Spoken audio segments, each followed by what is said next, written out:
Following is an interview with the President of Russia Vladimir Putin, shot February 6, 2024 to about 7 p.m. in the building behind us, which is the interview, as you will see if you watch it, is primarily about the war in progress, the war in Ukraine, how it started, what's happening, and most presently how it might end. One note before you watch. At the beginning of the interview, we asked the most obvious question, which is, why did you do this? Did you feel a physical threat? And that's your justification. And the answer we got shocked us. For a very long time, probably half an hour, about the give me history of Russia going back to the 8th century. Honestly, we thought this was a filibustering technique and found it annoying and interrupted him several. Responded he was by the interruption. But we concluded in the end, for what it's worth, it was not a filibustering technique. There was no time limit on the interview, we ended it. Instead, what you're about to see seemed to us sincere. Would you agree with it or not? Vladimir Putin believes that Russia has a historic claim to parts of Western Ukraine. Expression of what? And with that, Mr. President, thank you. On February 22, 2022, you addressed your country in a nationwide address when the conflict in Ukraine started, and you said that you were acting because you had come to the conclusion that the United States, through NATO, initiated a quote, surprise attack on our country.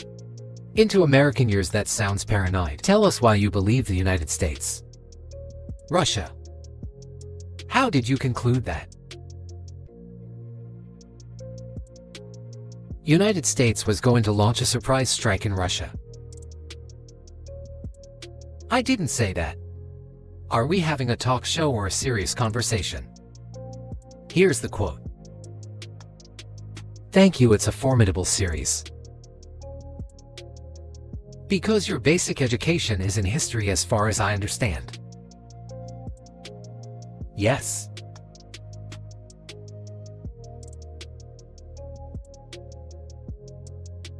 Give you a short reference to history, for giving you a little historical background, please. Let's look where our relationship with Ukraine started from. Where did Ukraine come from? Russian state started gathering itself as a centralized statehood. And it is considered to be the year of the establishment of the Russian state in 862. When the townspeople of Novgorod invited averaging Prince Rurik from Scandinavia.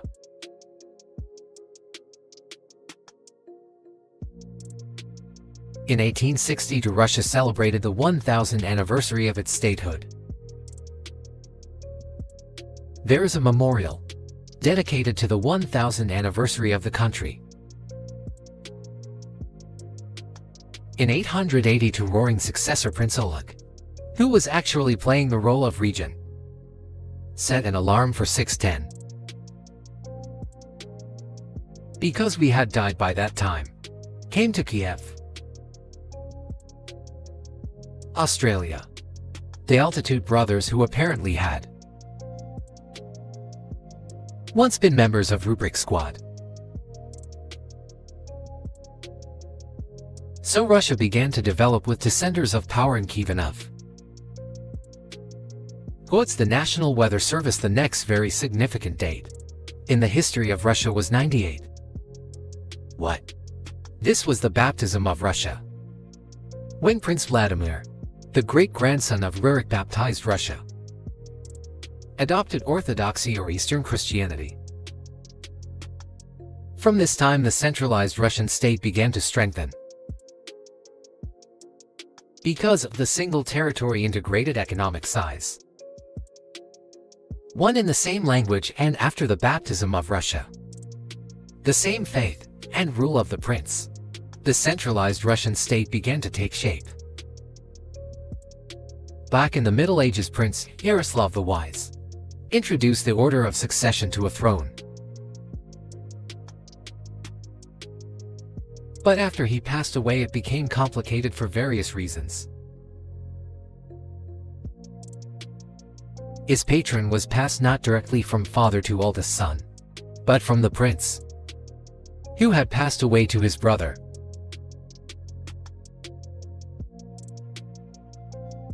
All this led to the fragmentation in the end of rules as a single state.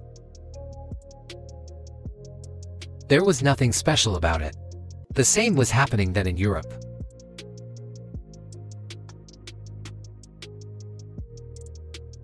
But the fragmented Russian state became an easy prey to the empire created earlier, baking his son. His successors, namely Badahin, came to rule plundered and nearly all the cities. The southern part, including Kiev by the way, and some other cities, simply lost independence, while northern cities preserved some of their sovereignty. Manchester United, they had to pay tribute to the word, but they managed to preserve some part of their sovereignty. And then a unified Russian state began to take shape, with the center in Moscow. The southern part of Russian lanes, including Kiev, began to gradually gravitate towards another magnet, the center that was emerging in Europe. This was the Grand Duchy of Lithuania. It was even called the Lithuanian Rus, because Russians were a significant part of this population. They spoke the Old Russian language and were Orthodox.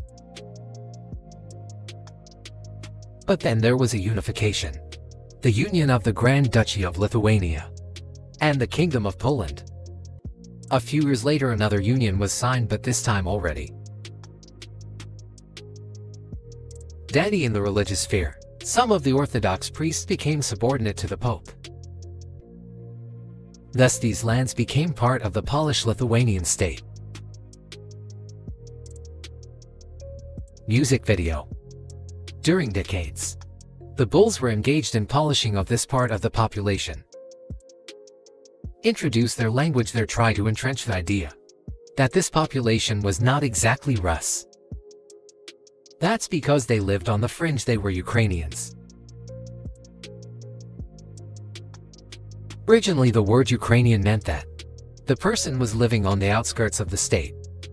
How long is the fringes or was engaged in a border patrol service. It didn't mean any particular ethnic group. So the Poles were trying to, in every possible way, to colonize this part of the Russian lands. Actually treated it rather harshly, not to say cruelly. All that led to the fact that this part of the Russian lands began to struggle for their rights. They wrote letters to Warsaw, demanding that their rights be observed and people be commissioned here, including Turkey. I'm losing track of where in history we are. Enter the Polish impression of Ukraine. It was in the 13th century.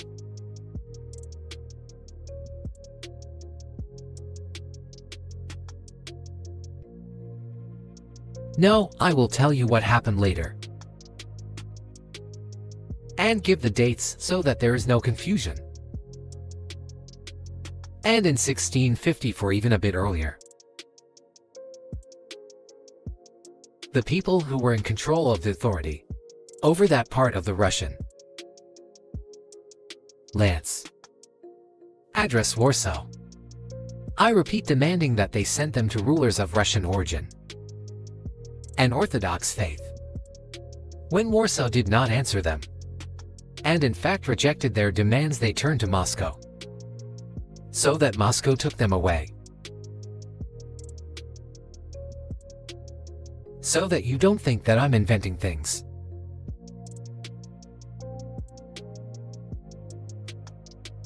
I'll give you this documents. It doesn't sound like you're inventing, and I'm not sure why it's relevant to what happened 2 years ago. But still, is our documents from the archives copies. Here are the letters from Bogdan Malinsky, the man who then controlled the power in this part of the Russian lands that is now called Ukraine. He wrote to Warsaw demanding that their rights be upheld. Enough to being refused, he began to write letters to Moscow, asking to take them under the strong hand of the Moscow TS.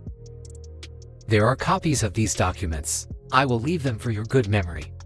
There is a translation into Russian.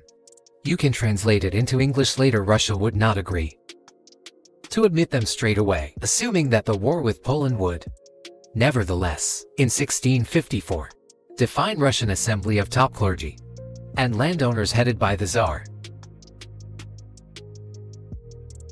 which was the representative body of the power of the old Russian state, decided to include a part of the old Russian lands into Moscow Kingdom.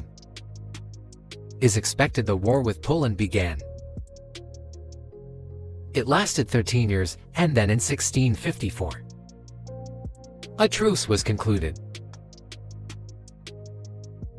In 32 years later, I think, a peace treaty with Poland, which they called Eternal Peace.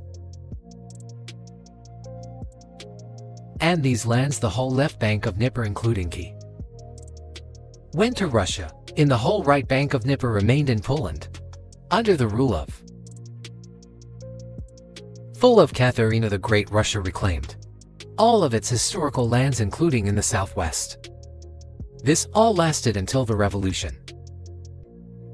Before World War I, Austrian General Staff relied on the ideas of Ukrainianization and started actively promoting the ideas of Ukraine and the Ukrainian nation. Can you? Their motive was obvious.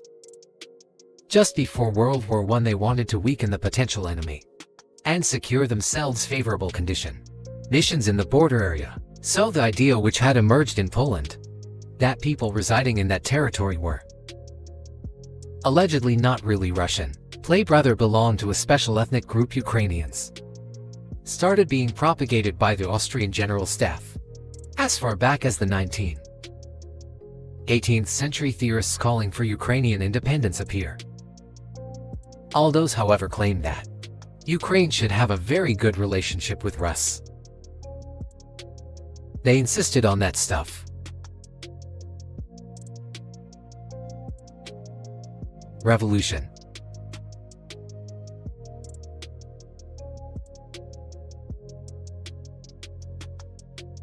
Including the hostilities with Poland.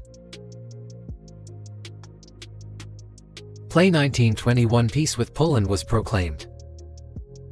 And under that treaty, the right bank of Dnieper River once again was given back to Paul.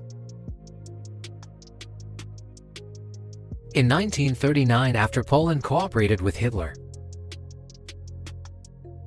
did collaborate with Hitler, you know, Hitler offered Poland peace and the Treaty of Friendship, an alliance demanding in return that Poland give back to Germany. Changed the so-called Dancing Corridor, which connected the bulk of Germany with East Prussia in Canonsburg.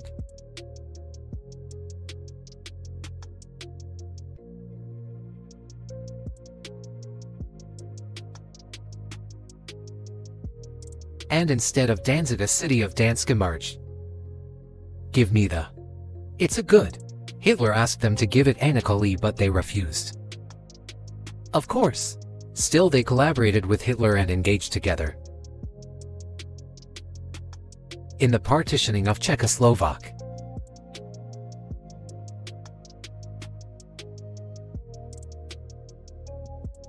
Russia has been for hundreds of years. Why wouldn't you just take it? When you became president 24 years ago, you have nuclear weapons, they don't. If it's actually your land, why did you wait so long? I'll tell you. I'm coming to. This briefing is coming to an end. It might be boring, but it explains many things, just don't know how it's relevant. I'm so gratified that you appreciate that, thank you. So before World War II, Poland collaborated with Hitler, and although it did not yield to Hitler's demands, it still participated in the partitioning of Czechoslovakia, together with Hitler, as the Poles had not. I'm leaving the downstairs door to Germany. I'd went so far pushing Hitler to start World War II by attacking them. Why was it Poland against whom the war started on 1st September 1939? Poland turned out to be uncompromising, and Hitler had nothing to do but start implementing his plans. By the way, the USSR, I have read some archive documents, behaved very honestly. Asked Poland's permission to transit its troops through the Polish territory to help Czechoslovakia. But the then Polish foreign minister said that if the Soviet planes flew over Poland, they would be down over the territory of Poland. But that doesn't matter. What matters is that the war begun, and Poland fell prey to the Polak. It has pursued against Czechoslovakia, is under the well-known Molotov-Ribbentrop Pact, part of the territory including Western Ukraine. What's the big event to Russia? Does Russia, which was then named this USSR, regain the historical lens? After the victory in the Great Patriotic War, as we call World War II, all those territories will ultimately enshrine this, belonging to Russia. Today USSR. As for Poland, it received apparently in compensation the lands, which had originally in German. The eastern parts of Germany. These are now western lands of Pol. Of course, Poland regained access to the Baltic Sea and Danzig, which was once again given its Polish name. So this was how this situation developed. In 1922, when the USSR was being established, the Bolsheviks started the building the USSR and established the Soviet Ukraine, which had never existed before, right? Stalin insisted that those republics be included in the USSR. Autonomous entities. For some inexplicable reason, Lenin, the founder of the Soviet state, insisted they be entitled to withdraw from the USSR. Again, for some unknown reasons, he transferred to that newly established the Soviet Republic of some of the lands together with people living there, even though those lands had never been called Ukraine, and yet they were made part of that Soviet Republic of Ukraine. Those lands included the Black Sea region, which was received under Catherine the Great, and which had no historical connection with Ukraine whatsoever. Even if we go as far back as 1654, when these lands returned to Russian Empire, that territory was the size of 3 to 4 legions of modern Ukraine, with no Black Sea region. That was completely out of the question in 1654. Exactly. You always have encyclopedic knowledge of this region. But why didn't you make this case for the first 22 years as president that Ukraine wasn't a real country?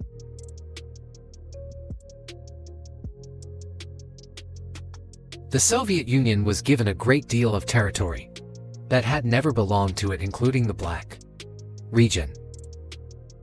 At some point when Russia received them, as an outcome of the Russo-Turkish,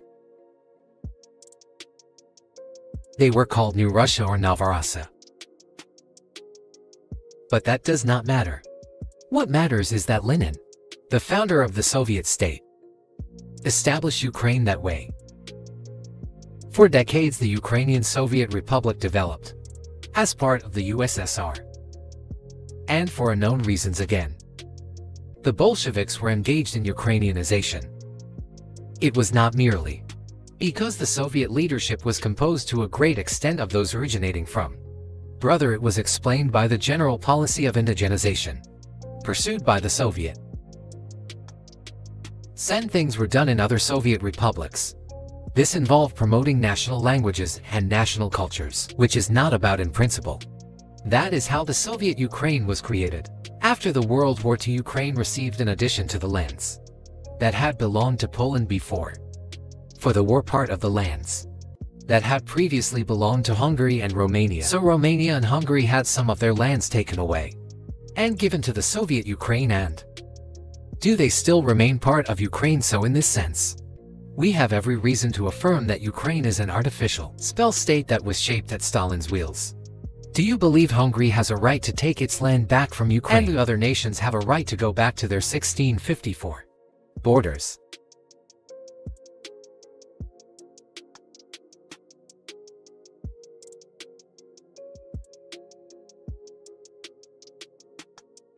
But given Stalin's time, so-called Stalin's regime, which has many claims on numerous violations of human rights and violations of the rights of other. Can you?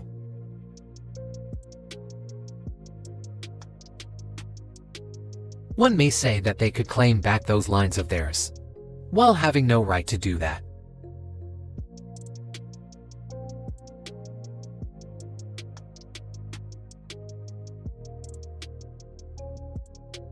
Never.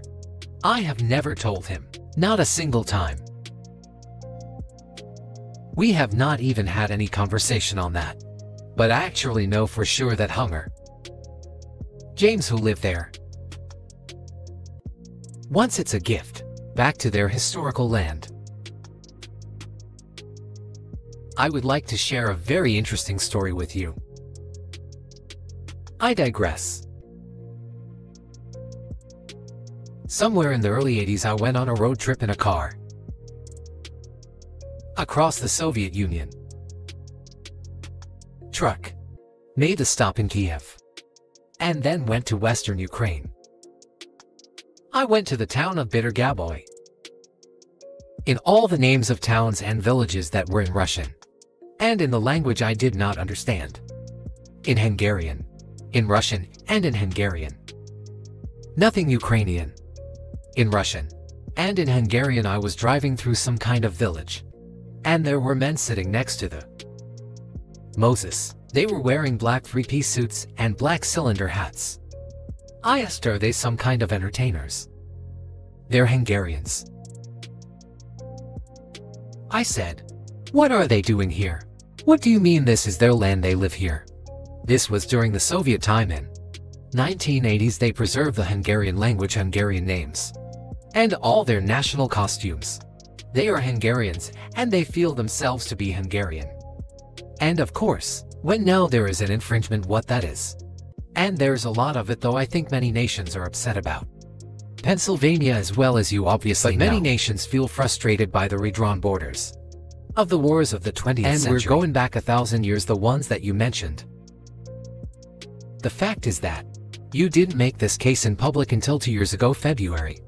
And in the case that you made, which I read today, you explain at great lengths that you felt a physical threat from the West and NATO, including potentially nuclear threat, and that's what got you. Characterization of what you said.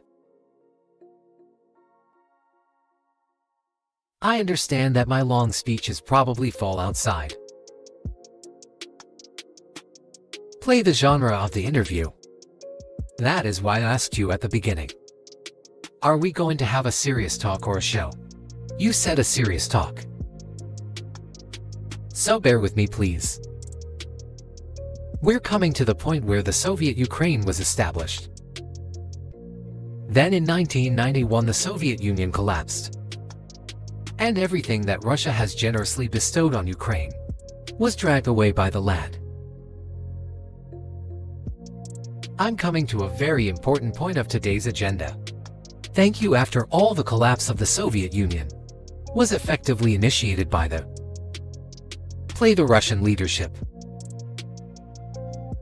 No, I do not understand what the Russian leadership was guided by at the time, but I suspect there were several reasons to think everything will be fine.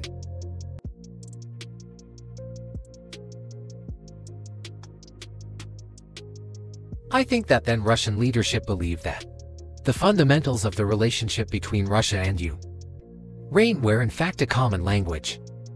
More than 90% of the population there spoke Russian. Family size. Every third person there had some kind of family or friendship ties, common culture, common history.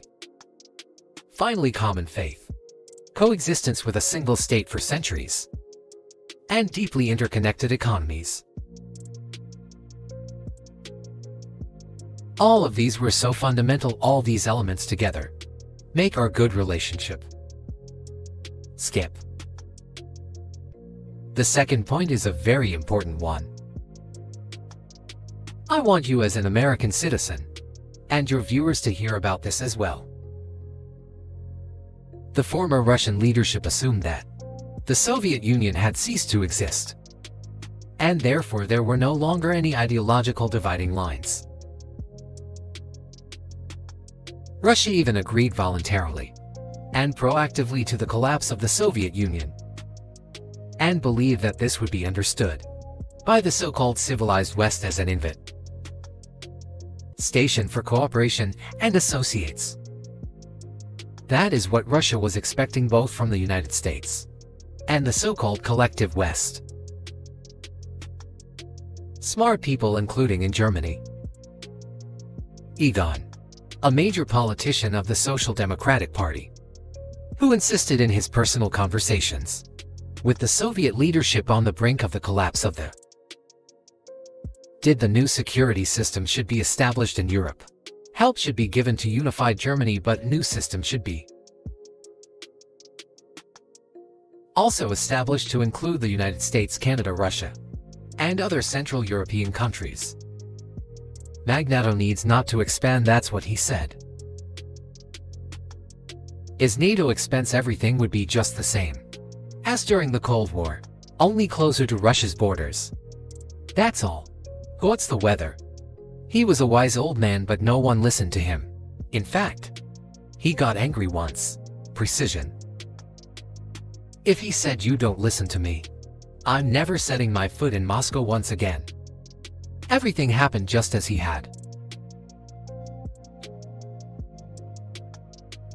And you've mentioned this many times, I think it's a fair point. And many in America thought that relations between Russia and the United States would be fine with the collapse of the Soviet Union in the end of the Cold War, but you've never explained. You think that happened except to say that the West fears a strong Russia, but we have a strong China. The West is not. Seem very afraid. What about Russia, do you think? Convince policymakers they had to take it down. The West is afraid of strong China more than it fears a strong Russia. Because Russia has 150 million people and China has 1.5 billion population. When its economy is growing by leaps and bounds, or 5% a year.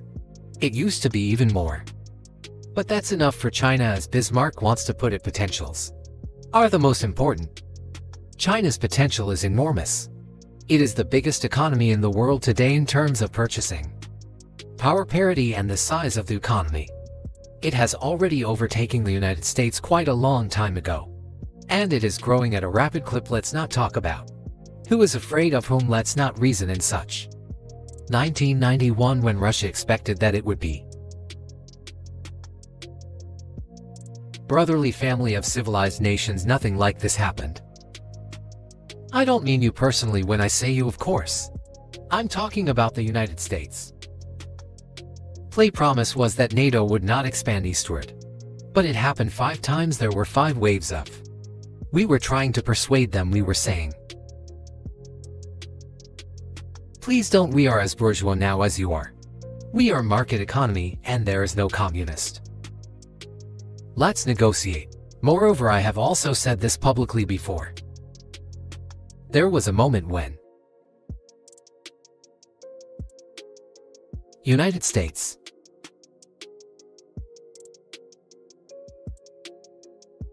remember, he spoke in Congress and said the good words, "God bless America." Everything he said were signals. Let us in. Remember the developments in Yugoslavia. Before the Yeltsin was lavished with praise. As soon as the developments play Yugoslavia started, he raised his voice in support of Serbs. And we couldn't but raise our voices for Serbs. In their defense, I understand that there were complex processes and the way there I do, but Russia could not help raising his voice and support of service.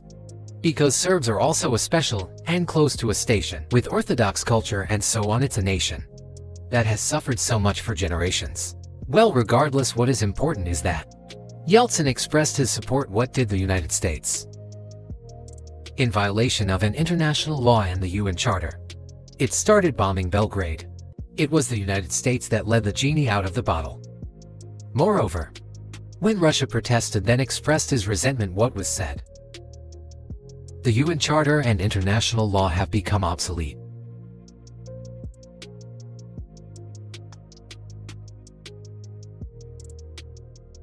Everything had to be changed. Indeed, some things need to be changed, as the balance of power has changed. But not in this manner. Hilton was immediately dragged through the mud, accused of alcoholism, of understanding nothing, of knowing nothing. He understood everything, I assure you. Well, I became president in 2000. I thought, okay, that Yugoslav issue is over, but we should try to restore relations. Let's reopen the door that Russia had tried to go through. And moreover, I said it publicly. I can't reiterate. At a meeting here in the Kremlin, with the outgoing President Bill Clinton, right here in the next room, I said to him, I asked him, are you stupid? Do you think if Russia asked to join NATO, do you think it would happen? Suddenly he said, you know, it's interesting. I think so. In the evening when we met for dinner, he said, you know, I've talked to my team, no. It's not possible now. You can ask him, I think he will watch our interview. He'll confirm it. I wouldn't have said anything like that if it hadn't. Where are you sincere possible now? Would you have joined NATO? Is it possible or not? And the answer I got was no. If I wasn't sincere. You're in my desire to find out what the leadership position was. But if he had said yes, would you have tornado? If he had said yes, the process of approachment would have commenced and eventually it might. If we had seen some sincere wish on the other side of our partners. Well, no means no. Okay. Why do you think that is? Just to get to motive? I know. You're clearly bitter about it. I understand.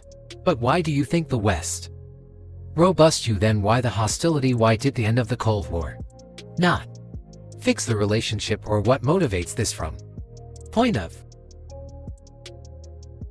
Wisconsin? You said I was bitter about the answer. No, it's not bitterness, it's just a statement of fact. We're not bride and groom. Bitterness, resentment. It's not about those kind of matters in such circum. We just realized we weren't welcome there, that's all. But let's build relations in another manner. Let's look for common ground elsewhere. Why we receive such a negative response? You should ask your leaders. I can only guess why. Too big a country with its own opinion, and so on. And the United States. I've seen how issues are being resolved in NATO. I will give you another example now concerning Ukraine. The US leadership exerts pressure, and all NATO members obediently vote, even if they do not like something. Now I'll tell you what happened in disregard with Ukraine in 2008. Although it's being discussed, I'm not going to open a secret to you, say anything new. Who is? Nevertheless, after that we tried to build relations in different ways. For example, the events in the Middle East and Iraq. We were building directions to the United States in a very soft, prudent, cautious man. I repeat the lyrics to issue that the United States should not support separatism or terrorism in the North Caucasus. But they continue to do it anyway. And political support, information support, financial support, even military support came from the United States and its satellites for terrorist groups in the Caucasus. One want to raise this issue with also the President of the United States. He says it's impossible. Do you have proof? I said yes. I was prepared for this conversation, and I gave him that proof. He looked at it. And you know what he said? I apologized, but that's what happened. I'll quote. He says, well, I'm going to kick their ass. We waited and waited for some response. There was no reply. I said to the FSB director, Write to the CIA. What is the result of the conversation with President? He wrote once, twice, and then we got a reply. We have the answer in the archive. The CIA replied, we have been working with the opposition in Russia. We believe that this is the right things to do, and we will keep on doing it. Just ridiculous. Well, we realized that it was out of the question. Forces in opposition to you.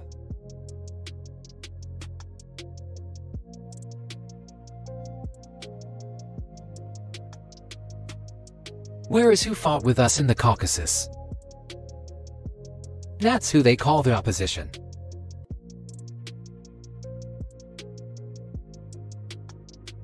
The third moment is a very important one. Is the moment when the US missile defense system was created.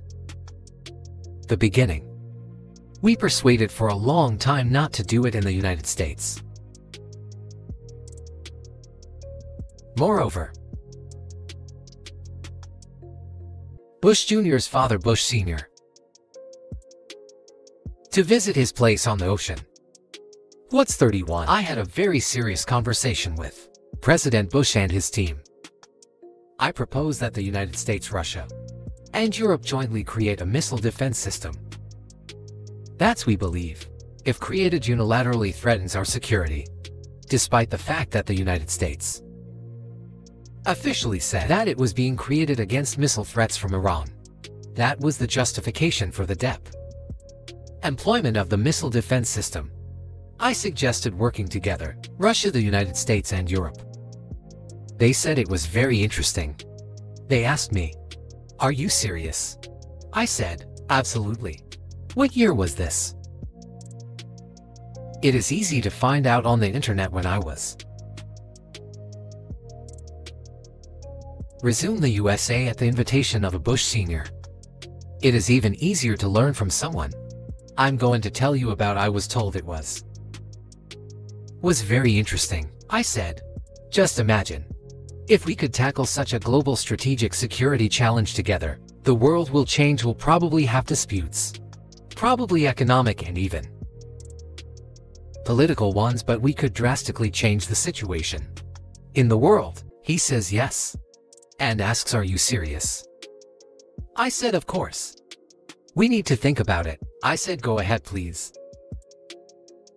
Then Secretary of Defense Gates, former Director of CIA, and Secretary of State Rice.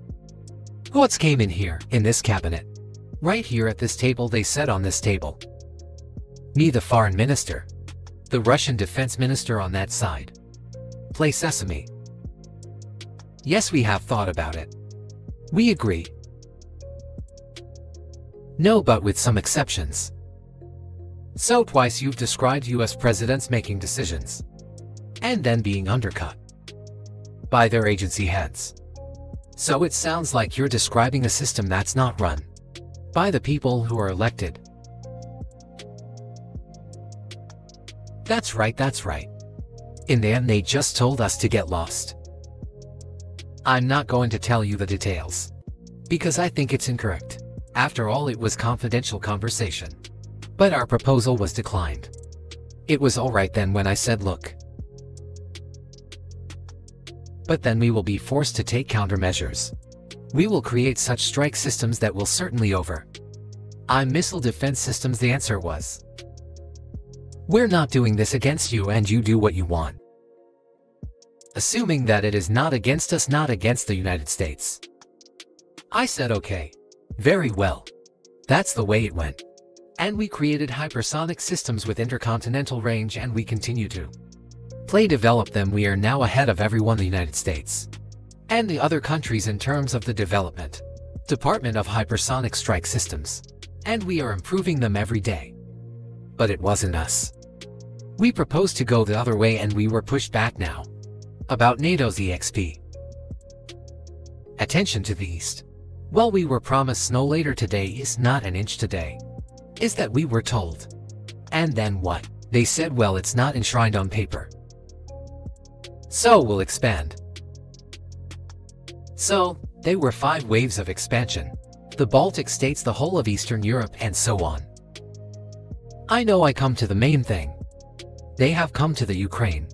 Ultimately in 2008 at the summit in Bucharest they declared, where did the doors for Ukraine and Georgia to join NATO were open. Know about how decisions are made there. Germany, France seem to be against it, as well as some other European countries. But then as it turned out later President Bush, and he's such a tough guy it's a politician. As I was told later, he exerted pressure on us and we had to agree. It's ridiculous, it's like kindergarten. Where are the guarantees? What kindergarten is this? What kind of people are these? Who are they? They were pressed, they agreed, and then they say, Ukraine won't be in the NATO, you know. I say I don't know, I know you agreed in 2008. Why won't you agree in the future? Will they press this then? How do you say why won't they press you tomorrow? And you'll agree again. Well, it's nonsensical. Who's there to talk to? I just don't understand. We're ready to talk. Where are the guarantees? So they started to develop the territory of Ukraine. Whatever is there, I have told you the background. How this territory developed, what kind of relations they were with Russia. Every second or third person there has always had some ties with Rus. And during the elections in already independent sovereign Ukraine, which gained its independence. What's the result of the Declaration of Independence? And by the way, it says that Ukraine is a neutral state. And in 2008 suddenly the doors are. Is tomato we're open to? Oh come on. This is not how we agreed.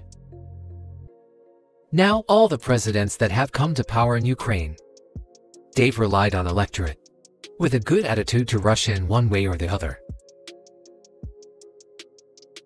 This is the southeast of Ukraine, this is a large number of people.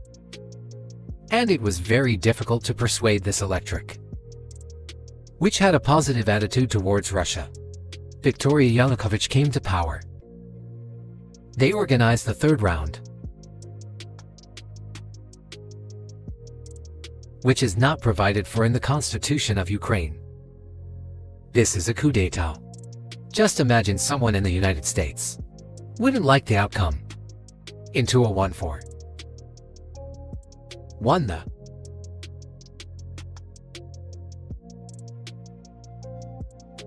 directions. Call River, his opponents did not recognize that victory. The US supported the opposition, and the third round was scheduled. What is this? The US supported it, and the winner of the third round came to power.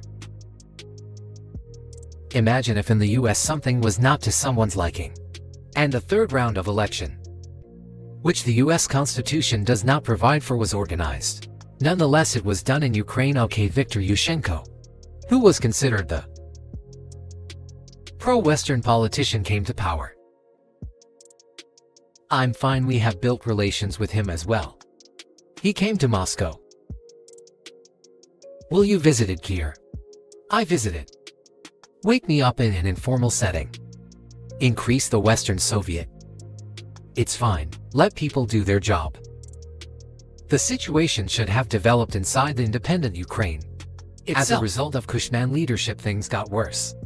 And Viktoria Yanukovych came to power after all. Maybe he wasn't the best president and politician, I don't know. I don't want to give assessments. However, the issue of the association with the EU came up. We have always been leaning to this, suit yourself. But when we read through the Treaty of Association, it turned out to be a problem for us since we had a free trade zone, and open customs borders with Ukraine, which under this association has to open its borders for Europe, which would have led to flooding of our market. We said no, this is not going to work. We shall close our borders with Ukraine. The customs borders, that is. Calculate how much Ukraine was going to gain, how much to lose. And said to his European part, I need more time to think before signing. The moment he said that, the opposition begins to take destructive steps which were supported by the West.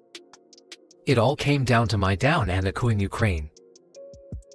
So, he did more trade. What's with Russia than with the EU? Ukraine. Of course. It's not even the matter of trade volume. Although for the most part it is. It is a matter of cooperation size, which the entire Ukrainian economy was based on. The cooperation size between the enterprises were very close.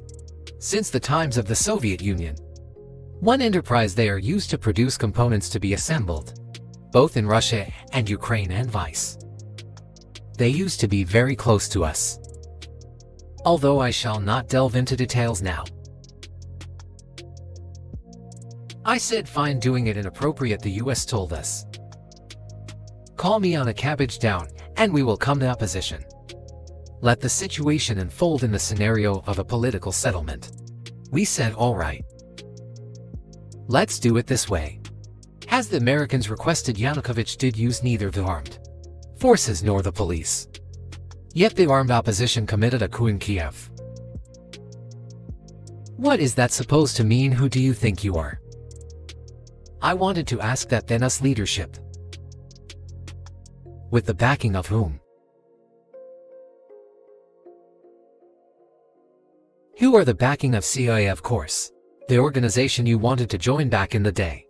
As I understand. We should thank God they didn't let you in. It is a serious organization. I understand. My former is AV in the sense that I served in the first main directorate Soviet Union's intelligence. They have always been our opponents. A job is a job. Can you please deliver? Technically they did everything right. They achieved their goal of changing the government. However, from political standpoint it was a colossal mistake. Surely it was political leadership miscalculation. They should have seen what it would evolve into. So in 2008 the doors of NATO were open for Ukraine. In 2014 there was a coup. They started persecuting those who did not accept the coup. And it was indeed the coup. They created a threat to Crimea, which we had to take under our protection. Play launched the war in Donbas in 2014 with the use of aircraft and artillery against Civ. This is when it all started. There's a video of aircraft attacking donuts from above. They launched a large-scale military operation, then another one. When they failed, they started to prepare the next one. All this against the background of military development of this territory and opening of NATO's doors.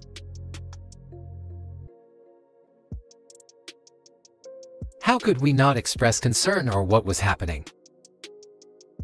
From our side this would have been a culpable negligence. That's what it would have been. It's just that the US political leadership pushed us to the line. We could not cross because doing so could have ruined Russia itself. Besides, we could not leave our brothers in faith. In fact, a part of Russian people in the face of what is war machine. What was that was 8 years before the current conflict started. So what was the trigger for you? What was the moment where you decided you had to?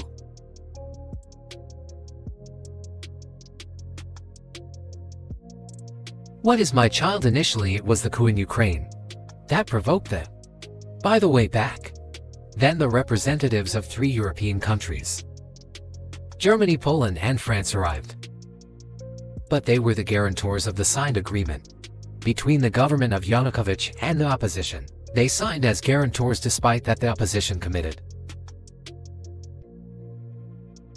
Who in all these countries pretend that they didn't remember that they were guarantors of the peaceful settlement.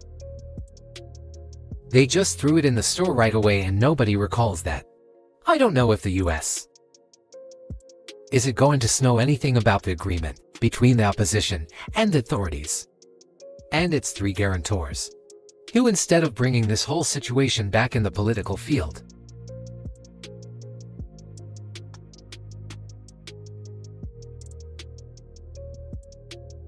spell conditions, he was ready to hold an early election, which he had no chance of winning, frankly speaking. Everyone knew that. Then why the coup? Why the victims? Why threatening Crimea? Play launching an operation in Donbas? This I do not understand. That is exactly what the miscalculation is. CIA did his job to complete the coup. I think one of the deputy secretaries of state said that they cost a large sum of money almost. The political mistake was colossal. Why would they have to do that? All this could have been done legally. Without victims, without military action. Without losing Crimea. We would have never considered to even lift a finger, if it hadn't been for the bloody developments on Mai. Because we agreed with the fact that after the collapse of the Soviet Union, our borders should be along the borders of former Union's republics. We agreed to that, but we never agreed to NATO's expansion. And moreover, we never repeat the Ukraine would be in later basin. We did not agree to NATO bases there. Without any discussion with us. For decades we kept asking, don't do this, don't do that. And what triggered the latest event? Firstly, the current Ukrainian leadership declared that it would not implement the Minsk agreements. Had been signed, as you know. What's after the events of 2014 in Minsk?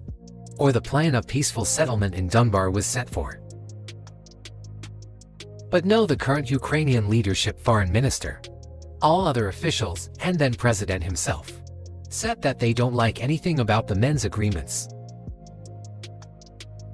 In other words, they were not going to implement it.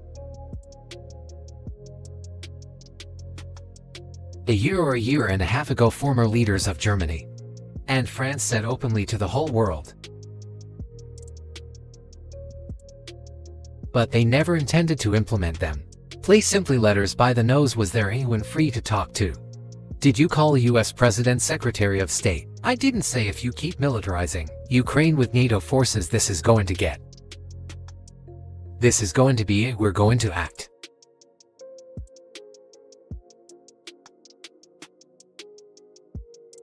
Lights off about this all the time.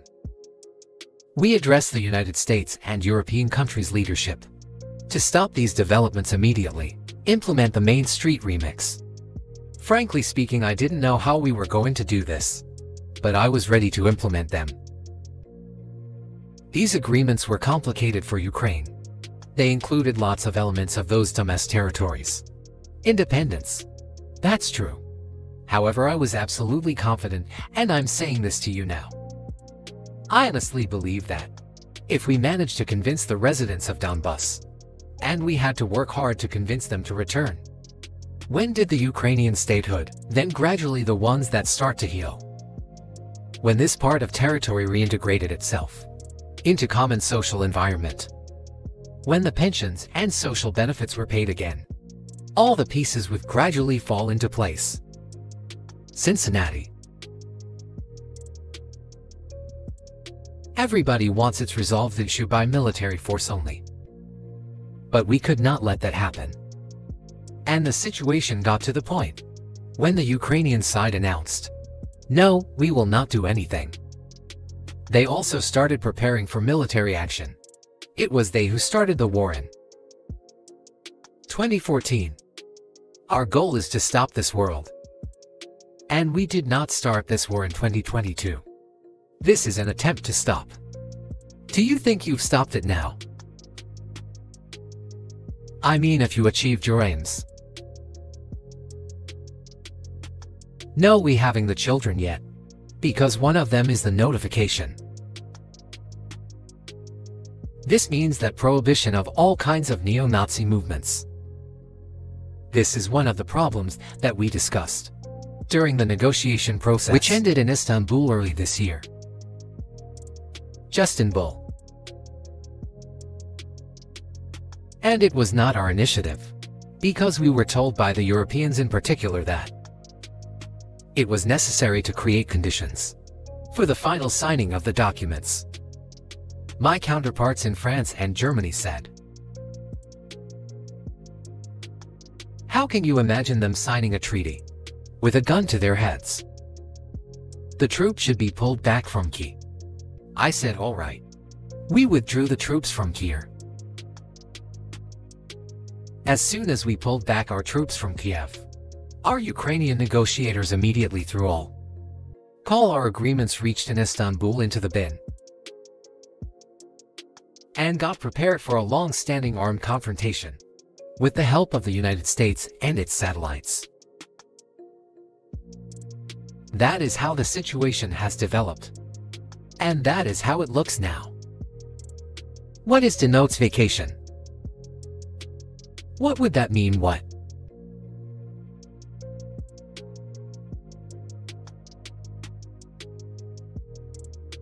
That is what I want to talk about right now. It is a very important issue. The notification. After gaining independence, Ukraine began to search, as some Western analysts say, play identity. And it came up with nothing better than to build this identity upon some false heroes who collaborated. Are you with Hitler?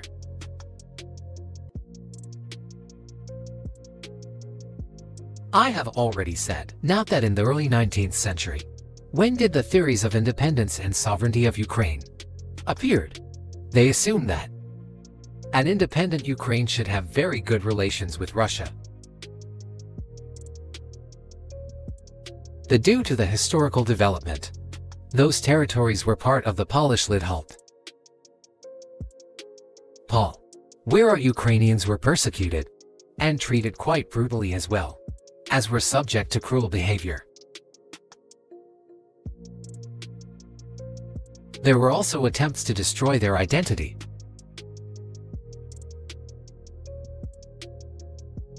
All these remained in the memory of the people.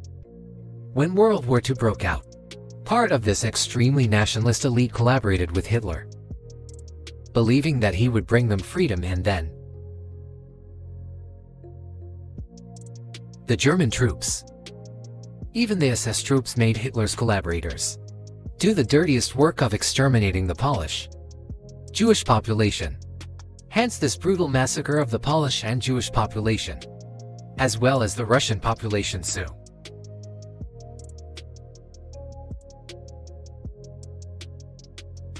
This was led by the persons who are well-known: Bandera, Plejkanovich. It was those people who were made national heroes. That is the problem.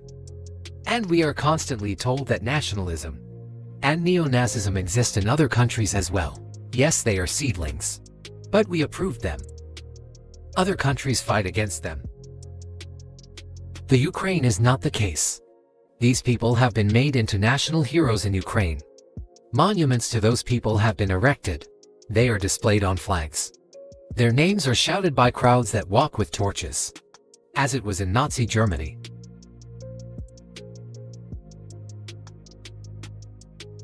These were people who exterminated Poles, Jews, and Russians.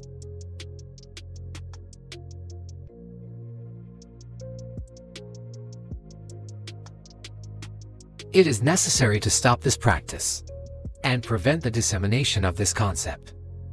I say that Ukrainians are part of the one Russian people. They say no, we are a separate people. Okay, fine. If they consider themselves a separate people, they have the right to do so, but not on the basis of narcissism, the Nazi ideology. Would you be satisfied with the territory that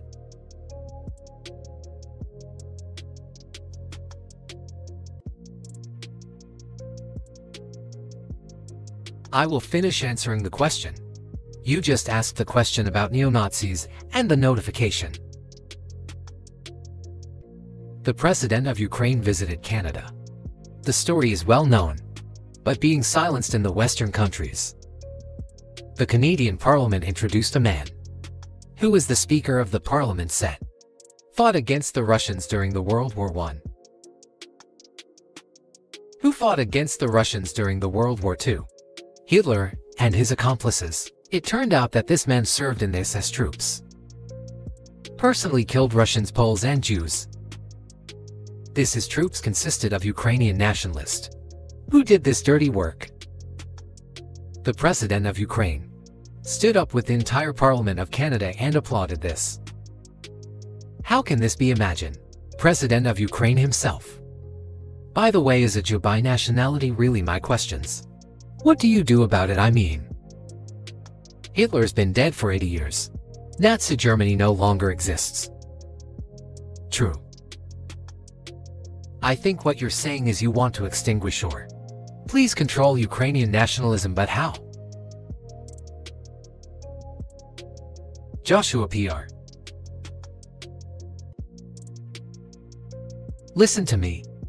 Your question is very subtle. Heine can sell you what I think. Do not take offense.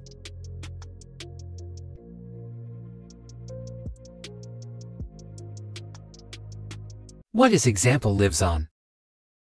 People who exterminate the Jews, Russians, and Poles are alive. And the current president of today's Ukraine, applauds him in the Canadian Parliament. Give us a standing ovation. Can we say that we have completely uprooted this ideology? If what we see is happening today. That is what the notification is in our understanding. We have to get rid of those people who maintain this concept. And support this, skip this, and try to preserve it. That is what the notification is.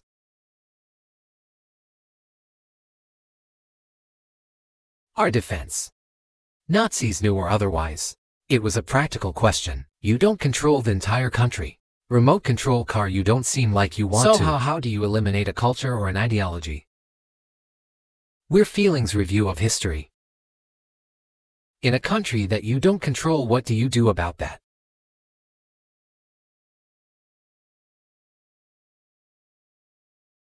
Stop. As strange as it may seem to you, during the negotiations at Istanbul we did agree that we have it all in writing. Neo-Nazism would not be cultivated in Ukraine, including that it would be prohibited at the legislative level. Mer Carlson, we agreed on that. This, it turns out, can be done during the negotiation process. And there's nothing humiliating for UK reign as a modern civilized state. Is there any state allowed to promote narcissism? It is not, is it? That is it.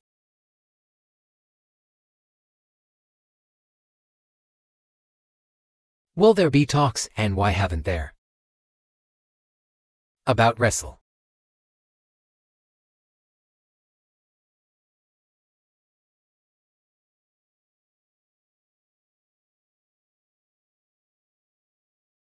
There have been. They reached a very high stage of coordination of positions in a complex process, but still they were almost finalized. But after we withdrew our troops from Kiev, as I have already said, the other side threw away all these agreements and obeyed the instructions of Western countries, European countries, and the United States to fight Russia to the bitter end. Moreover, the president of Ukraine has legislated a ban on negotiating with Russia. He signed the decree forbidding everyone to negotiate with Russia. But how are we going to negotiate if he forbade himself and everyone to do this? We know that he is putting forward some ideas about the settlement, but in order to agree on something we need to have a dialogue. Is that not right? Well, but you wouldn't be speaking to the Ukrainian president if the American. When was the last time? I cannot remember when I talked to him. I do not remember. We can look it up. You don't remember. Why do I have to remember everything? I have my own things to do. We have domestic political affairs. Well, he's funding the war that you're fighting, so I would think that would be. Well, yes, he funds, but I talked to him before the special military operation, of course, and I said to him, and then, by the way, I will not go into details, I never do, but I said to him then, I believe that you are making a huge mistake of historic proportions by supporting everything that is happening in Ukraine, by pushing Russia away. I told him, tell them repeatedly, by the way. I think that would be correct. If I stop here. What did he say? Ask him, please, it is easier for you.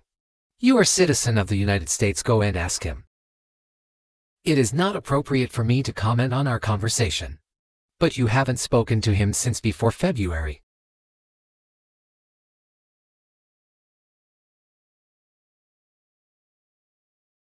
No, we haven't spoken. Certain contacts are being maintained though. Speaking of which, do you remember what I told you about my proposal? To work together on a missile defense system. You can ask all of them. All of them are safe and sound, thank God. The former president, Condoleezza, safe and sound. And I think Mr. Gates. And the current director of the intelligence agency, Mer Burns, the then ambassador to Russia, in my opinion are very successful ambassador.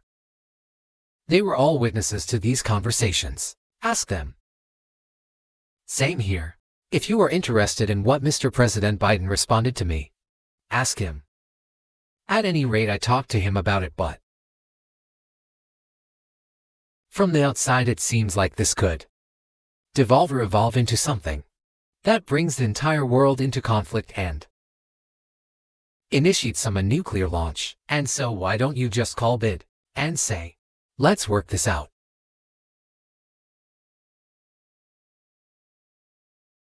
What's there to work out? It's very simple, I repeat. We have contacts through various agencies.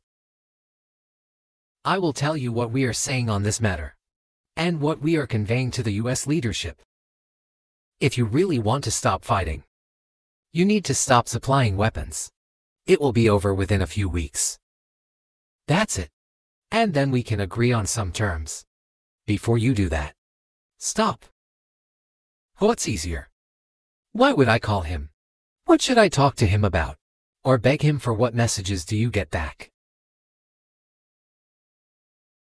You're going to deliver such and such weapons to Ukraine. I'm afraid, please don't.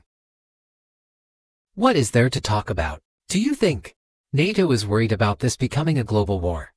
Or a nuclear conflict? At least that's what they're talking about. And they're trying to intimidate their own population with an imaginary Russian threat. This is an obvious fact. I'm thinking people, not Philistines, but thinking people, analysts. Those who are engaged. Austin, real politics. Just smart people understand perfectly well that this is a fake. They're trying to fuel the Russian threat. I think you're referring to as a Russian invasion of Latvia expansion behavior. Can you imagine a scenario where you play Russian troops to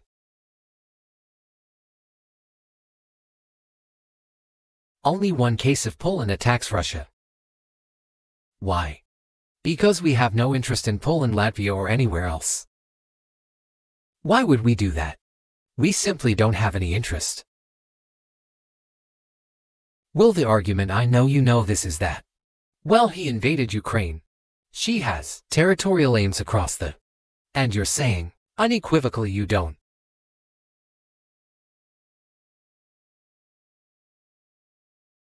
Absolute. It is absolutely out of the question. You just don't have to be any kind of analyst. It goes against common sense to get involved in some kind of a global war. And a global war will bring all humanity to the brink of destruction, it's obvious. There are certainly means of deterrence. They have been scaring everyone with us all along. Tomorrow Russia will use tactical nuclear weapons. Tomorrow Russia will use that. No, the day after tomorrow. So what? In order to extort additional money from us taxpayers and European taxpayers in the confrontation with Russia, whether in the Ukrainian theater war, the goal is to weaken Russia as much as possible. One of our senior United States senators from the state of New York, Chuck Schumer, I said yesterday that we have to continue to. Did you find the Ukrainian effort or us soldier citizens could wind up fighting? How do you?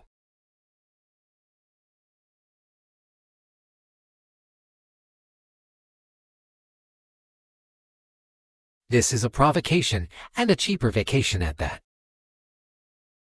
I do not understand why American soldiers should fight in Ukraine. There are mercenaries from the United States there. The bigger number of mercenaries comes from Paul. And with mercenaries from the United States in second place, and mercenaries from Georgia in third place. Well, if somebody has the desire to send regular troops, that would certainly bring humanity to the brink. You have a very serious global conflict. This is obvious. Do the United States need this? What? Thousands of miles away from your national territory. Don't you have anything better to do? You have issues on the border, issues with migration, issues with the national debt. More than $33 trillion. You have nothing better to do, so you should fight in Ukraine. Play. Wouldn't it be better to negotiate with Russia? Make an agreement. Already understanding the situation that is developing today. Realizing that Russia will fight for its interest to the end. And realizing this, actually return to common sense. Start respecting our country and its interests. And look for certain solutions. It seems to me that this is much smarter and more rational. Who blew up Nor? You for sure. I was busy that day.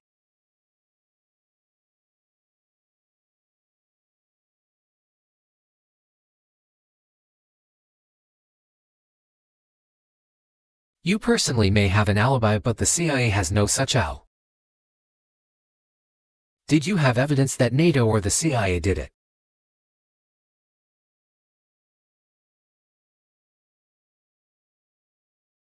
You know, I won't get into details. But people always say in such cases, look for someone who is interested. But in this case, we should not only look for someone who is interested, but also for someone who has capabilities. Because there may be many people interested, but not all of them are capable of sinking to the bottom of the Baltic Sea and carrying out this explosion. These two components should be connected: who is interested and who is capable of doing. But I'm confused. I mean, that's the biggest act of industrial terrorism ever, and it's the largest admission of CO2 in history. Okay, so if you had evidence and presumably given your security services, this is your rental services, that NATO, the US, CIA, the West did this, why wouldn't you present it and win a propaganda?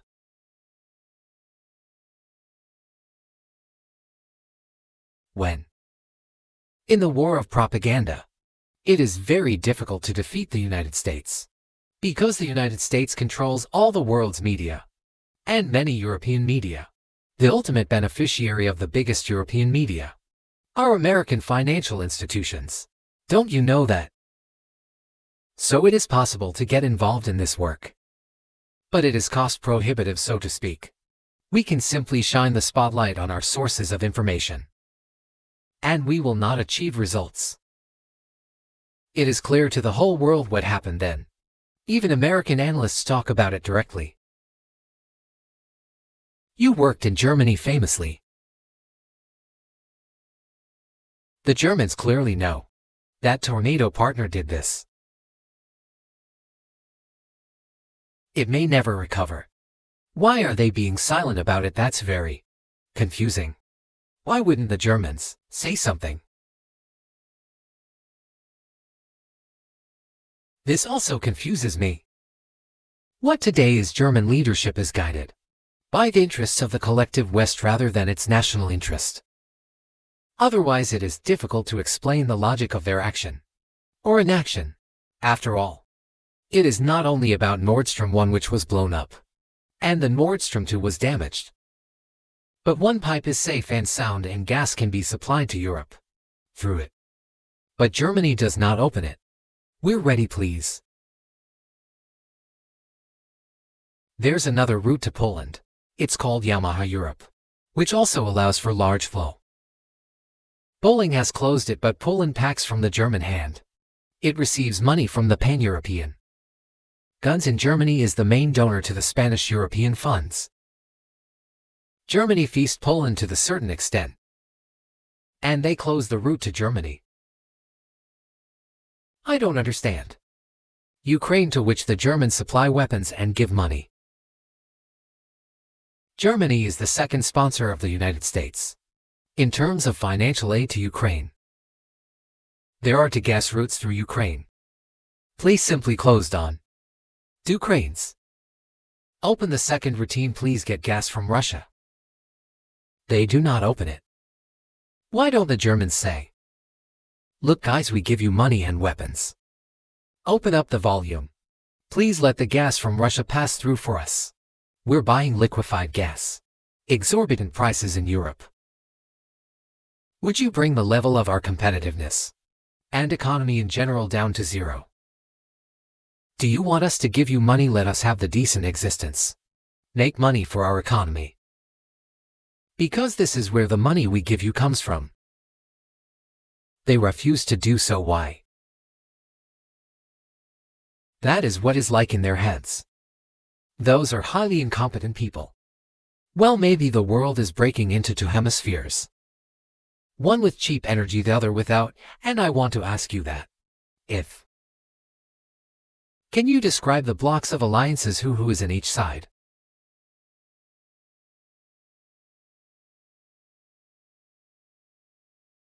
Listen, you have said that the world is breaking into two hemispheres. A human brain is divided into two hemispheres. One is responsible for one type of activities. The other one is more about creativity, and so on. But it is still one and the same head. The world should be a single whole. Security should be shared rather than amend. For the golden billion. That is the only scenario where the world could be stable, sustainable, and predictable. Until then, well, the head is split into parts. It is an illness. A serious adverse condition. It is a period of severe disease that the world is going through now. But I think that thanks to honest journalism, this work is against the work of the doctors. This could somehow be remedied, which has kind of united the world, but certainly not ours. Is going away as the reserve currency. How have sanctions, do you think, changed the dollars? Group. To use the dollar as a tool of foreign policy struggle is one of the biggest strategic mistakes made by the U.S. political leadership.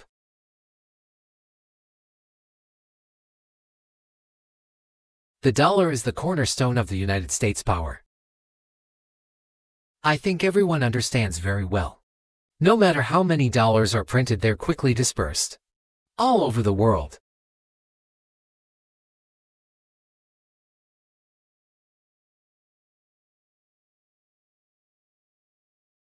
Inflation in the United States is minimal. It's about 3 o'clock or 3:45, which is, I think, totally acceptable for the US. But they won't stop printing. What does the death of $33 trillion tell us about? It is about the omission. Bluetooth speaker.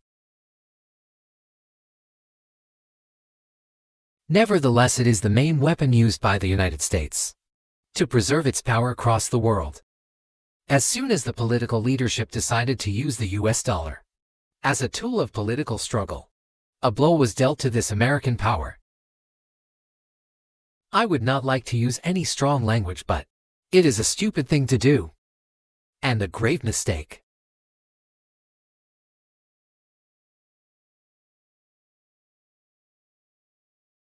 Look at what is going on in the world. Even the United States allies are now downsizing their dollar reserves. Seeing this, everyone starts looking for ways to protect themselves. But the fact that the United States applies restrictive measures to certain countries, such as placing restrictions on transactions, freezing assets, etc., causes great concern and sends a signal to the whole world.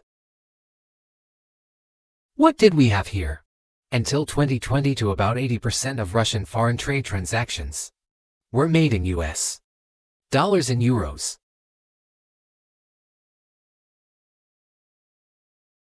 US dollars accounted for approximately 50% of our transactions with third countries. Well, currently it is down to 13%. It wasn't us who banned the use of the US dollar. Bring a little.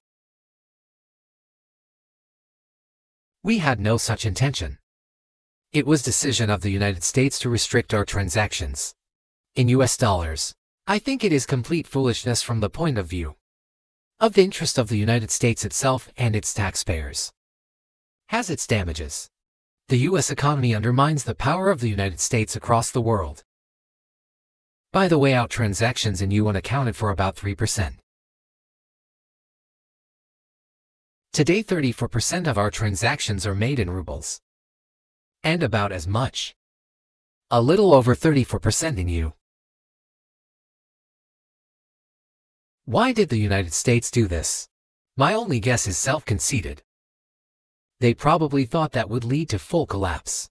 But nothing collapsed. Moreover, other countries, including oil producers, are thinking of and already accepting payments for oil. Do you even realize what is going on or not? Does anyone in the United States realize this? What are you doing? You are cutting yourself off.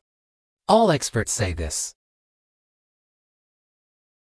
Ask any intelligent and thinking person in the United States what the dollar means for the US.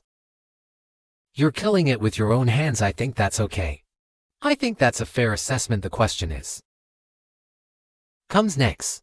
And maybe you trade one colonial power for another much less sentimental and forgiving colonial power, I mean.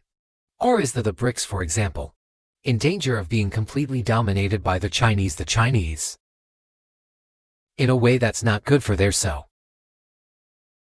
Do you worry about that? We have heard those boogeyman stories before. It is a boogeyman story. Where are neighbors with China? You cannot use neighbors just as you cannot choose close relatives. We share a border of 1,000 kilometers with them. This is number one. Second, we have a centuries-long history of coexistence we're used to. China's foreign policy philosophy is not aggressive. Its idea is to always look for compromise, and we can see that. The next point is as follows. We're always told the same boogeyman story. And here it goes again. Through an euphemistic form. But it is still the same boogeyman story. The cooperation with China keeps increasing. The pace of which China's cooperation with Europe is growing is higher and greater than path of the growth of Chinese-Russian cooperation. Ask Europeans, aren't they afraid? They might be, I don't know. But they are still trying to assess China's market at all costs. Especially now that they are facing economic problems. Chinese businesses are also exploring the European market. Do Chinese businesses have small presence in the United States? Yes, the political decisions are such that they are trying to limit their cooperation with China. It is to your own detriment, Mr. Tucker, that you are limiting cooperation with China. You're hurting yourself. It is a delicate matter, and there are no silver bullet solutions, just as it is with the dollar. So before introducing any illegitimate sanctions, illegitimate in terms of the Charter of the United Nations, one should think very carefully. For decision-makers, this appears to be a problem. So you said a moment ago that the world would be a lot better if it weren't broken into competing alliances, if there was cooperation globally. One of the reasons you don't have that is, it's because the current American administration is dead set. Do you think if there were any new administration after Joe Biden, be able to re-establish communication with the US? Or does it not matter who the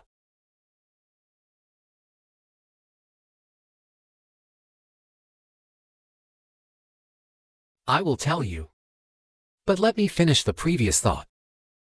We, together with my colleague and friend President Xi Jinping, set a goal to reach 200 billion of mutual trade with China this year. We have exceeded this level. According to our figures, our bilateral trade with China totals already 230 billion. And the Chinese statistics says It is $240 billion. One more important thing. All trade is well balanced. What's mutually complementary and heights secure scientific research and development. It is very balanced. As for BRICS, where Russia took over the presidency this year, the BRICS countries are by and large developing very rapidly. Look, if memory serves me right, back in 1990 the share of the G7 countries in the world economy amounted to 47%. Whereas in 2022 it was down to, I think, a little over 30%.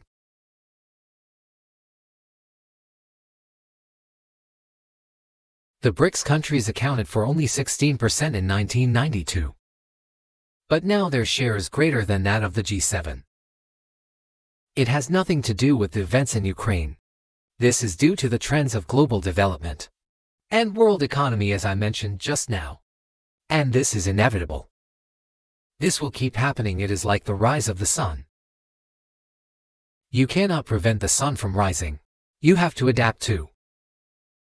How do the United States adapt? With the help of force, sanctions, pressure bombings, any use of armed forces. This is about self-conceit. Your political establishment does not understand that the world is changing under objective circumstances. And in order to preserve your level, even if someone aspires what's part to the level of dominance, you have to make the right decisions in the competence and timely manner. Search brutal actions, including with regards to Russia, and say other countries are counterproductive.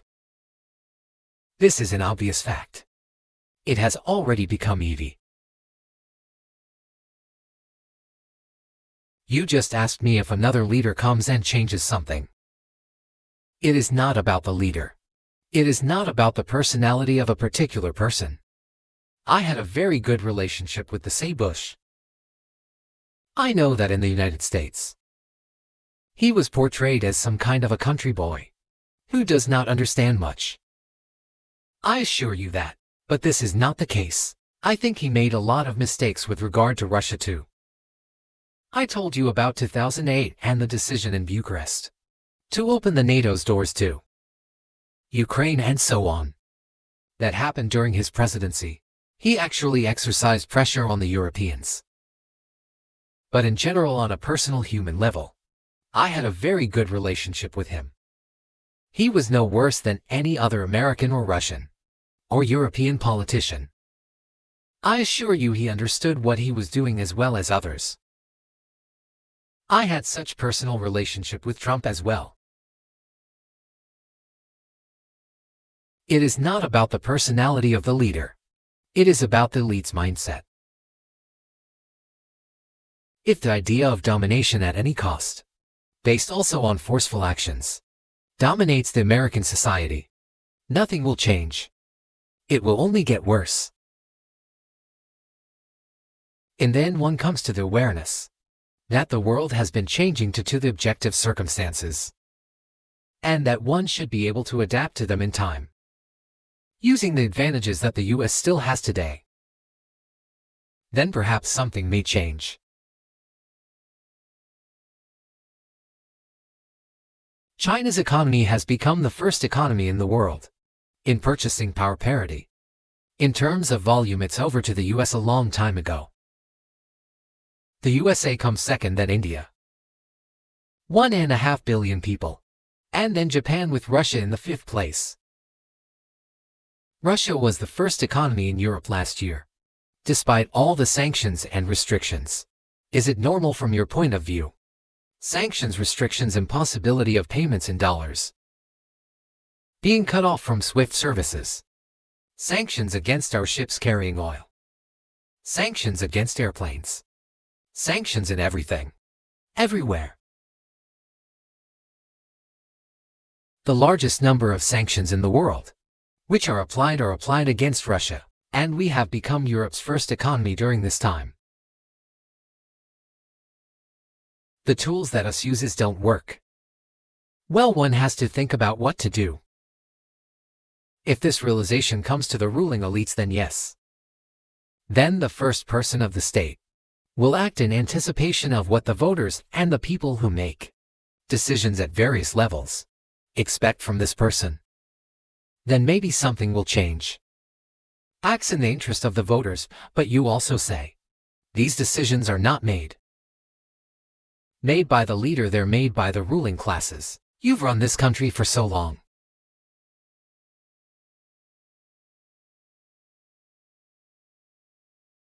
Who actually makes the decisions?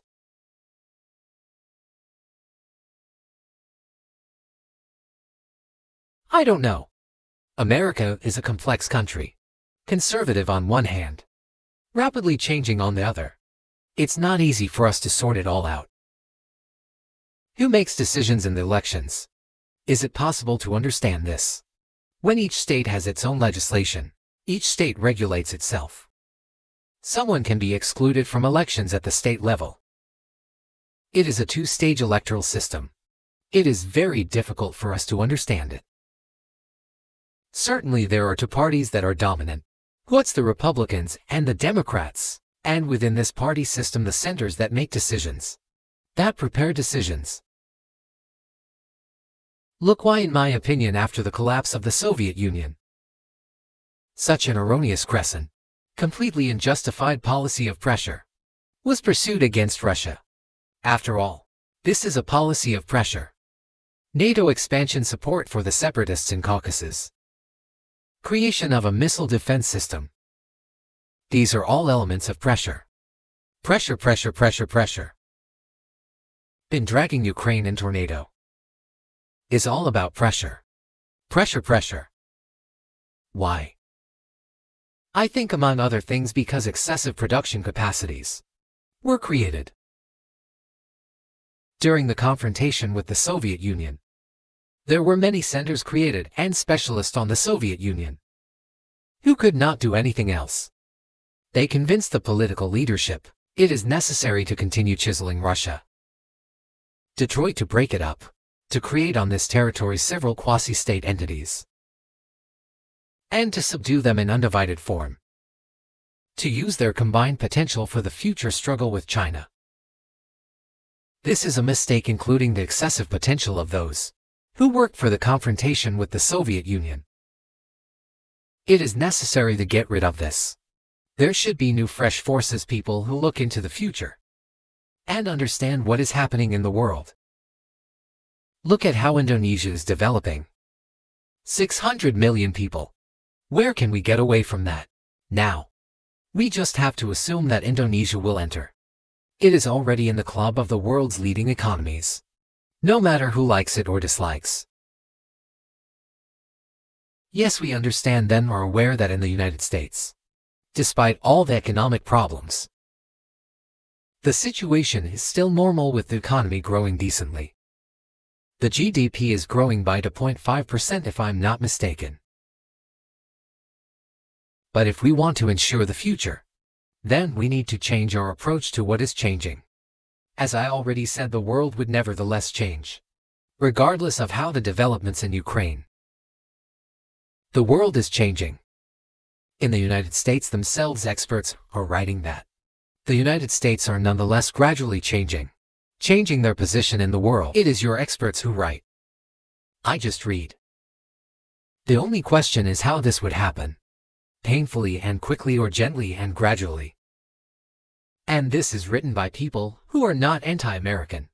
Please simply follow global development trends. That's. And in order to assess them and change policies, we need people who think, look forward, can analyze and recommend certain decisions at the level of political leaders. You've said clearly that NATO expansion eastward is a violation of the promise you all were made in 1998. It's back to your country. Right before you sent troops into Ukraine, the Vice President of the Security Conference and encouraged the President time to join NATO. Do you think that was an effort to provoke you into military action? Monica, can you repeat once again? We have repeatedly proposed to seek a solution. to the problems that arose in Ukraine after 2014. Coup. True peaceful means. But no one listens to us. And moreover, the Ukrainian leaders, who were under the complete US control, suddenly declared that they would not comply with the Minsk agreements and continued military activity in that territory.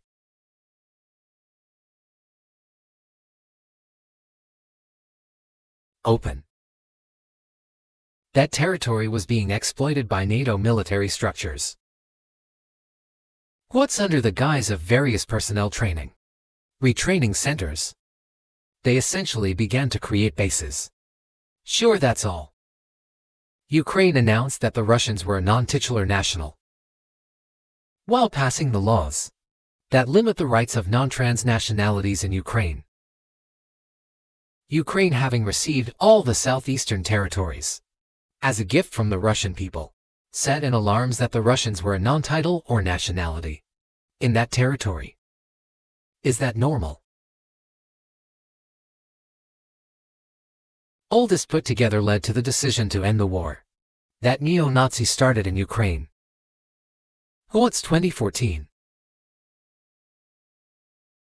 Do you think Zelensky has the freedom to negotiate a settlement?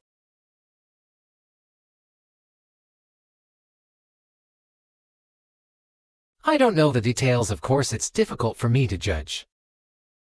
But I believe he has in any case. He used to have. His father fought against the fascist Nazis during World War II. I want to talk to him about this, I said. What are you doing? Why are you supporting neo-Nazis in Ukraine today? Well, your father fought against fascism. He was a frontline soldier. I will not tell you what he answered. This is a separate topic. And I think it's incorrect for me to do the best to the freedom of choice. Why not? He came to power on the expectations of Ukrainian people that he would lead Ukraine to peace. We talked about this. It was thanks to this that he won the elections overwhelmingly. But then when he came to power, in my opinion, he realized two things. Firstly, it is better not to clash with neo-Nazis and nationalists, because they are aggressive and very active. You can expect anything from them. And secondly, the US-led West supports them and always support those who antagonize with Russia. It is beneficial and safe. So, he took the relevant position, despite promising his people to end the war in Ukraine. He deceived his vote. But do you think at this point, as of February 2024, he has the latitude of freedom? Country.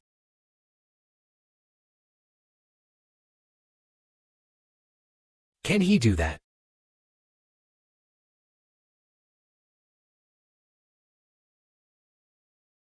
He considers himself head of state. He won the election. Although we believe in Russia that the coup d'etat is the primary source of power for everything that happened. Count to 2014, and in this sense, even today government is flawed. But he considers himself the president, and he is recognized by the United States, all of Europe, and I'm practically the rest of the world in such a capacity. Why? We negotiated with Ukraine in Istanbul. We agreed. He was aware of this. Moreover, the negotiation group leader, I believe, still has the function of the ruling party, the party of the president in the Rada. He still has the presidential faction in the Rada, the country's parliament. He still sits there.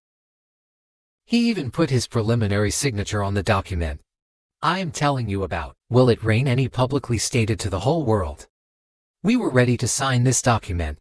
Mer Johnson, then the Prime Minister of Great Britain, came in this way that us from doing this, saying it was better to fight Russ. They would give everything needed for us to return what was lost during the clashes with Russia, and we agreed with this proposal. Look, his statement has been published. He said it publicly. Can they return to this or not? What's the question is, do they want it? President of Ukraine issued a decree prohibiting negotiations with. Let him cancel that the tree. And that's We have never refused negotiations. We hear all the time, is Russia ready? Yes, we have not refused. It was then who public reviews. Well, let him cancel his decree and enter into negotiations. We have never refused. And the fact that they obey the demand or persuasion of Mr. Johnson, the former Prime Minister of, seems ridiculous and very sad to me. Because of Murakami put. We could have stopped those facilities with more a year and a half ago already. But the British persuaded us and we refused this. Where is Mir Johnson now? And the work continues. That's a good question. Where do you think he is and why did he do that?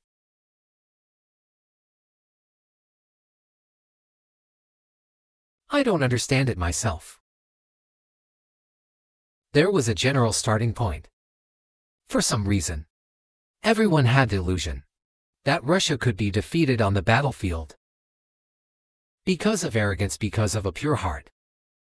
But not because of a great mind. You've described other connection between Russia and Ukraine. You've described Russia itself a couple of times as orthodox, that's central too. What does that mean? Eat for you, you're a Christian leader. By your own debt. So what effect does that have on?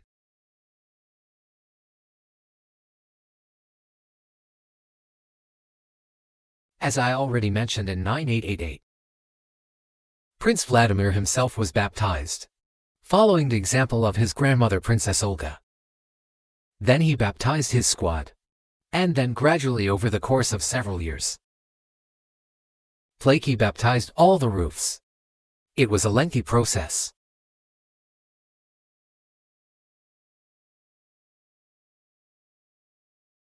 What's the Eastern Christianity? Deeply rooted itself in the consciousness of the Russian people. When Russia expanded, then absorbed other nations who profess Islam, Buddhism, and Jude. Russia has always been very loyal to those people who profess other religions. This is her strength. This is absolutely clear.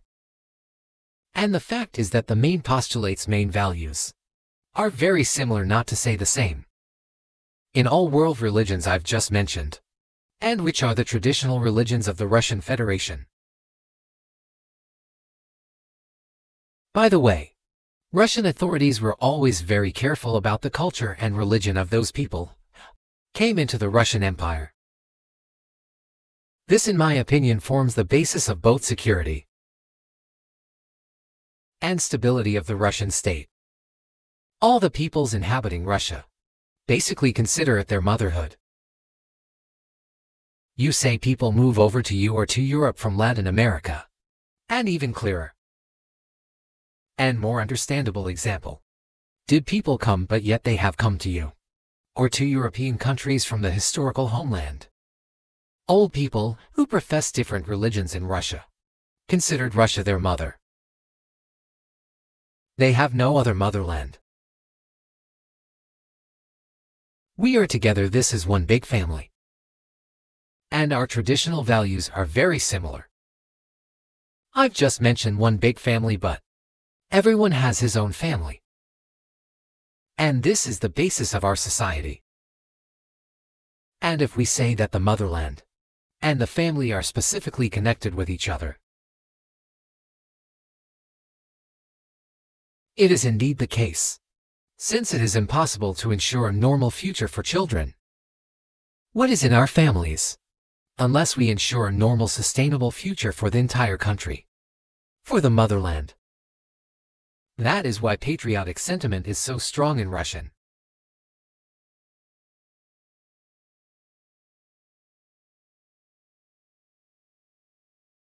On vinyl religion, Jesus says turn the other cheek, don't kill. How can a leader who has to kill of any? How can a leader be a Christian? How do you reconcile to yourself?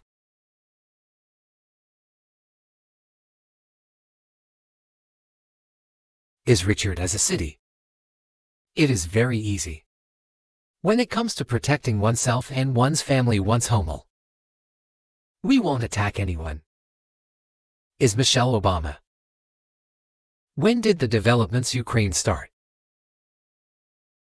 Since the coup d'etat and the hostilities in Danvers began. That's when they started. And we're protecting our people, ourselves, our homeland, and our future. As for religion in general, you know it's not about external manifestations. It's not about going to church every day or what's banging your head on the floor. Joker into. It is in the heart. In our culture is so human-oriented. Dostoevsky, very well known in the West and the genius of Russian culture, Russian literature, spoke a lot about this, about the Russian soul. House kitchen recipes. One wish. Western societies more pragmatic. Russian people more about the eternal, about moral values. I don't know, maybe you won't agree with me, but Western culture is more pragmatic after it.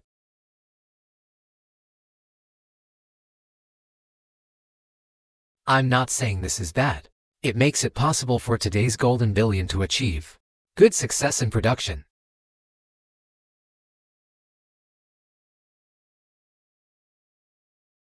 There's nothing wrong with.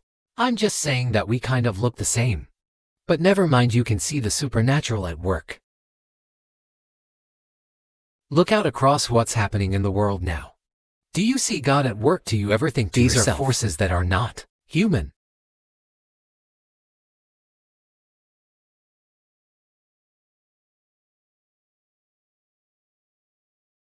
I don't think so. My opinion is that the development of the world community is in accordance with inherent laws. And those laws are what they are. It's always been this way in the history of mankind. Some nations and countries rose, became stronger and more numerous, and then left the international stage, losing the status they had the custom to. There's probably no need for me to give examples, but we could start with the Genghis Khan and Horde conquerors, the Golden Horde, and then end with the Roman Empire. It seems that there has never been anything like the Roman Empire in the history of mankind. Recipe on. Nevertheless, the potential of the barbarians gradually grew, as did their population. In general, the barbarians were getting stronger and begun to develop economically, as we would say today. This eventually led to the collapse of the Roman Empire and the regime imposed by the Romans. However, it took 5 centuries for the Roman Empire to fall apart. What's the difference with what is happening now? Is that all the processes of change are happening at the much faster pace than in Roman times. So when does the empire start?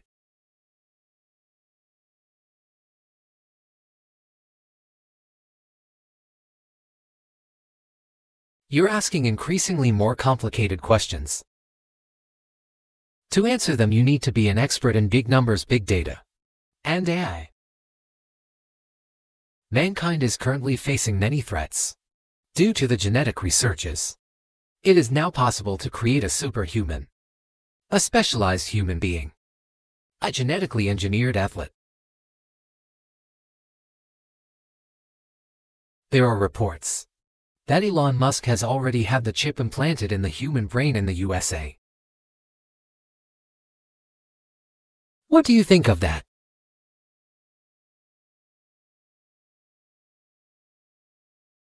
I think there's no stopping Elon Musk. He will do as he sees. Nevertheless, you need to find some common ground with him. Search for ways to persuade. I think he's a smart person, I truly believe he is. So you'll need to reach an agreement with him, because this process needs to be formalized and subjected to certain rules.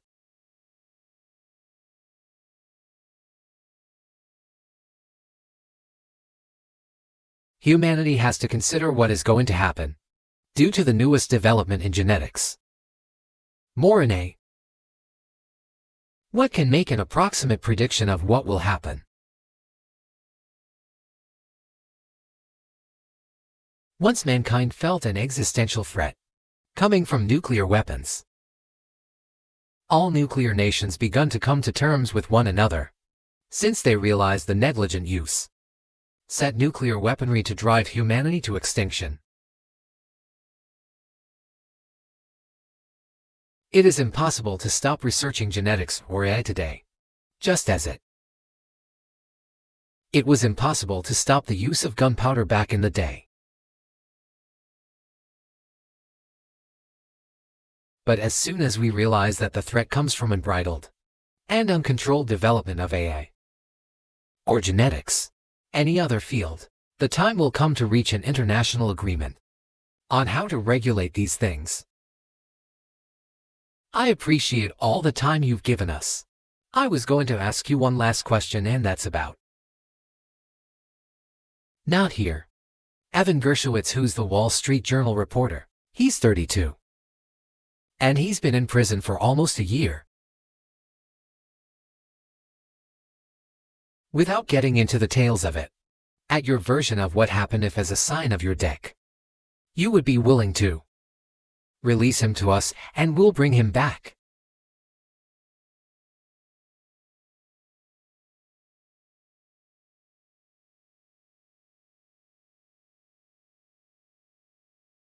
We have done so many gestures of goodwill out of decency that I think we have ran out of them. No, we have never seen anyone reciprocate to us in a similar manner. However, in theory we can say that we do not rule out that we can do that this weekend. Reciprocal steps. When I talk about the partners, I first of all refer to special services, MP3. Special services are in contact with one another. They are talking about the matter in question. There is no taboo to settle this issue. We're willing to celebrate. What's the temperature in Louisville, Kentucky? But there are certain terms being discussed by special services channels. I believe an agreement can be reached. Centuries trades it for.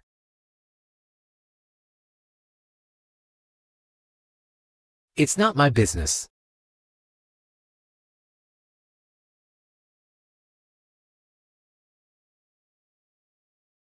And everybody knows that, and he's being held hostage in exchange. Which is true with respect, it's true, and everyone knows it's true. So maybe he's in a different category. Maybe it's not fair to ask.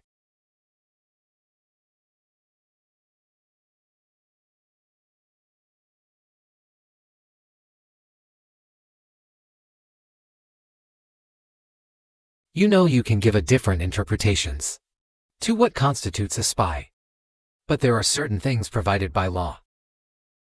If person gets secret information and does that in conspiratorial manner, and then this is qualified as espionage. And that is exactly what he was doing. He was receiving classified confidential information. And he did it. Convert? Maybe he did that out of carelessness. Or his own initiative. Considering the sheer fact that this is qualified this espionage. What is the spring proven? As he was caught red-handed when he was receiving this information. If it had been some far-fetched excuse fabrication, something not proven, it would have been a different story then. But he was called right-handed when he was secretly getting confidential information. What is it? When are you suggesting that he was working for the US government?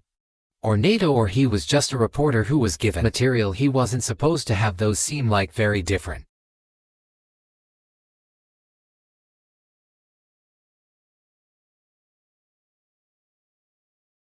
I don't know who he was working for. But I would like to reiterate that getting classified information in secret is called espionage. And he was working for the US Special Services. Some other agencies. I don't think he was working for Monaco. as Monaco is hardly interested in getting that information. It is up to special services to come to an agreement. Some groundwork has been laid. There are people who, in our review, are not connected with special services. Let me tell you a story about a person serving a sentence in an allied country of the US. The person, patriotic sentiments, eliminated the bandit in one of the European capitals during the events in the Caucasus. Do you know what he was doing? Switch to great. I don't want to say that, but I will do it anyway. He was laying our soldiers taken prisoner on the road, and then drove his car over their heads. What kind of person is that? Can he even be called humans? But there was a patriot who eliminated him in one of the European capitals. Whether he did it of his own volition or not, that is a different question.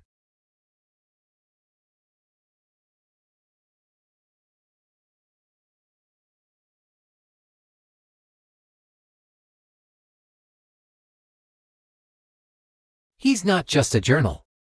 Pirates play he's a journalist who was secretly getting confidential information. Yes, it is different, but still. I'm talking about other people who are essentially controlled by the US authorities, wherever they're serving a sentence. There is an ongoing dialogue between the special services. This has to be resolved in a calm, responsible, and professional manner. They're keeping in touch, so let them do their work. I do not rule out that the person you refer to, Mr. Dershowitz, may return to his mother. By the end of the day, it does not make any sense to keep him in prison in Russia. We want the US Special Services to think about how they can contribute to achieving the goals our special services are pursuing. We're ready to talk. The dogs are on their way. And there have been many successful examples of the stocks crowned with success. Probably this is going to be crowned with success as well. But we have to come to an agreement. I hope you let him. Is President, thank you. I also want him to return to his homeland at last. I'm absolutely sincere. Let me say once again. The dialogue continues. The more public we render things of this nature, the more difficult it becomes to resolve them. Everything has to be done in common. I want to ask one more question, which is, and maybe you don't want to say so for strategic reasons. What's happening in Ukraine lead to something much larger and much more horrible. And how motivated are you just to call the US government and say, let's come to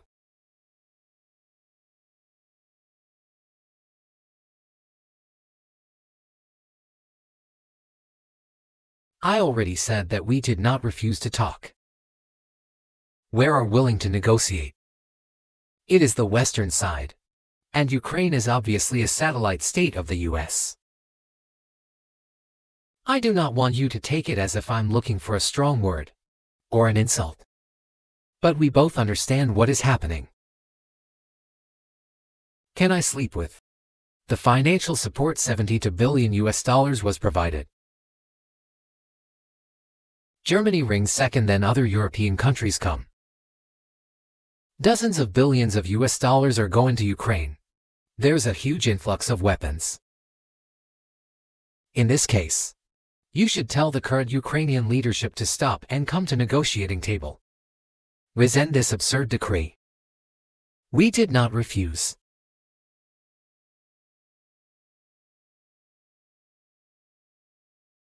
Ukraine was prevented from negotiating a peace settlement by the former British Prime Minister, acting on behalf of the body administration, of course. Big countries control small countries, that's not new.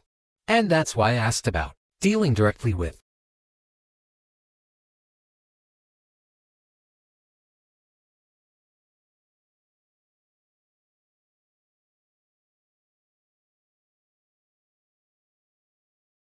Well, if the Zelensky administration and Ukraine refused to negotiate, I assume they did it under the instruction from Washington.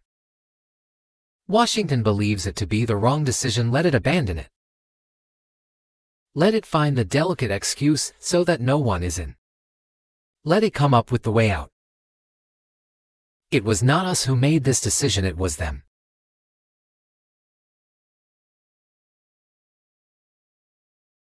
However, they made the wrong decision. And now we have to look for a way out of the situation to correct their. So let them correct it themselves. We support this. So, I just want to make sure I'm not misunderstanding what you're saying. I don't think that I am. I think you're saying to what's happening. You want a negotiated settlement.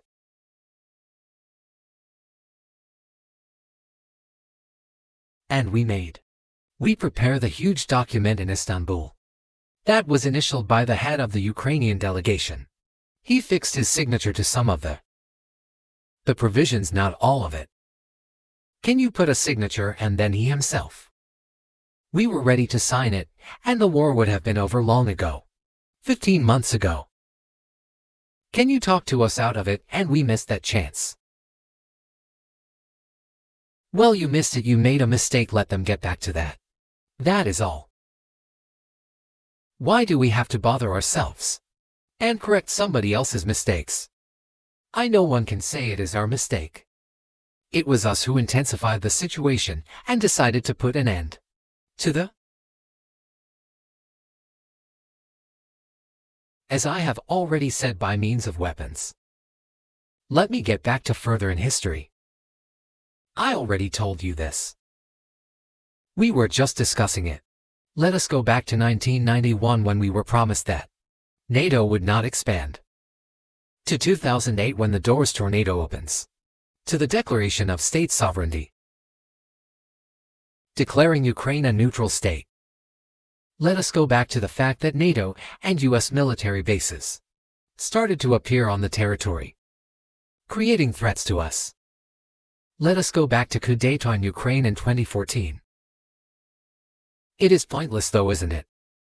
We may go back and forth endlessly. Did they stop negotiations? Is it a mistake? Yes. Correct. We are ready. What else is needed? Do you think? It's too humiliating at this point for NATO to accept Russian control of what was 2 years ago Ukrainian territory.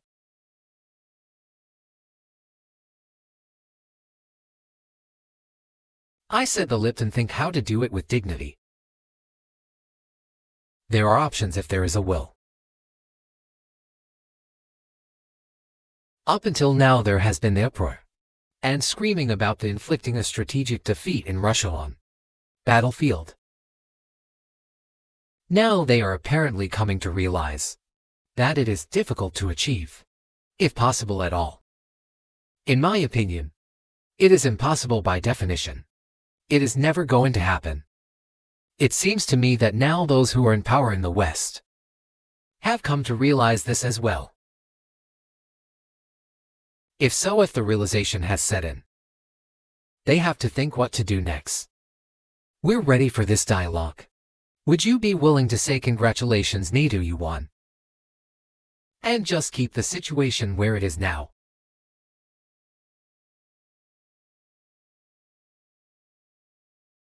You know it is a subject matter for the negotiations. No one is willing to conduct or. They're willing but do not know how to do it. I know they want to. It is not just I see it, but I know they do want it. Are they struggling to understand how to do?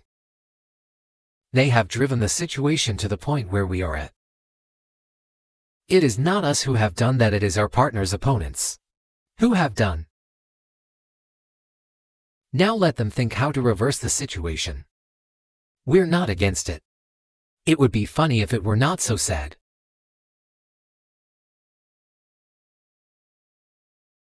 Does endless mobilization in Ukraine, the hysteria, the domestic problems, sooner or later will result in agreement? You know this probably sounds strange given the current situation. but the relations between the two people will be rebuilt anyway.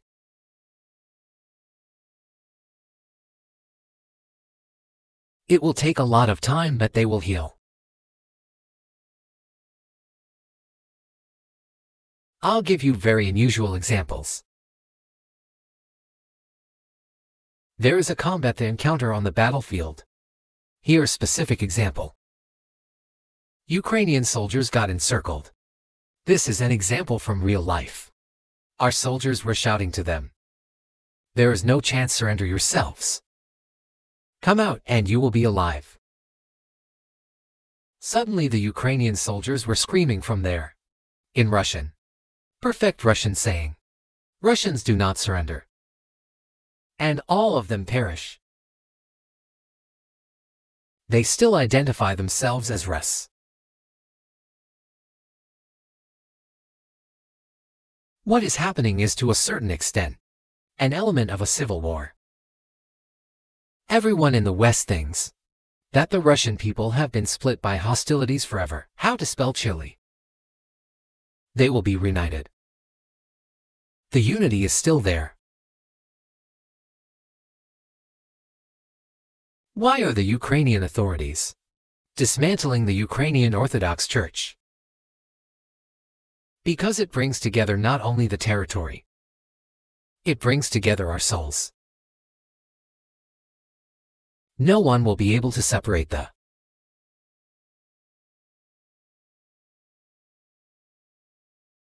Shall we end here, or is there anything else?